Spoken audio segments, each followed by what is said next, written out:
নতুন কাজের কথা এখনও বলবো না, আমি বলেছি আমি আসলে কয়েকটা দিন সময় নিব, আমি তারপর বলবো। আমার কাছে এটা মনে হয় শুধু আমি না, মানে যারা আসলে অভিনয় শিল্পের সঙ্গে জড়িত কিংবা বিভিন্ন অংশে যারা জড়িত, আসলে আমরা প্রত্যেকেই টাস্ক হিসেবেই বিভিন্ন রকমের মুভিজ দেখি এবং মুভিজের যে কোনো রকমের আয়োজন আমাদেরকে অনুপ্রাণিত করে।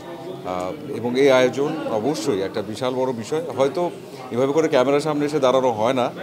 কিন্তু যখনই যেখানে আসলে ছবির উৎসব হয় কিংবা ব্যক্তিগতভাবেও ছবি দেখার কোনো একটা সুযোগের জায়গা তৈরি হয়, আমি সেটা কখনো মিস করি। অবশ্যই এটা অনেক ভালো একটা প্রশ্ন এবং আমার কাছে মনে হয় যারা আসলে যে কাজগুলোর সাথে সংশ্লিষ্ট, যারা দেখলে উপকৃত হবেন কিংবা যারা যে বিভিন্ন দেশের কাজ, বিভিন্ন রকমের কন্টেন্ট দেখলে পরে আসলে নিজেদের দেখার বোঝার উপলব্ধির জায়গাটা বদলে যায়, তো সেটা আসলে আমাদের নিজস্ব কাজেও আমরা চাইলে অ্যাপ্লাই করতে পারি। তো এই ব্রিজটা হওয়াটা খুব বেশি গুরুত্বপূর্ণ এবং আমার কাছে মনে হয় যে হ্যাঁ, প্রপার ইনভিটেশন থাকলে পরে আরও যত সংখ্যক আর্টিস্টরা আছেন সবাই আসলে এনকারেজ হবেন এবং সবাই আসবেন, কারণ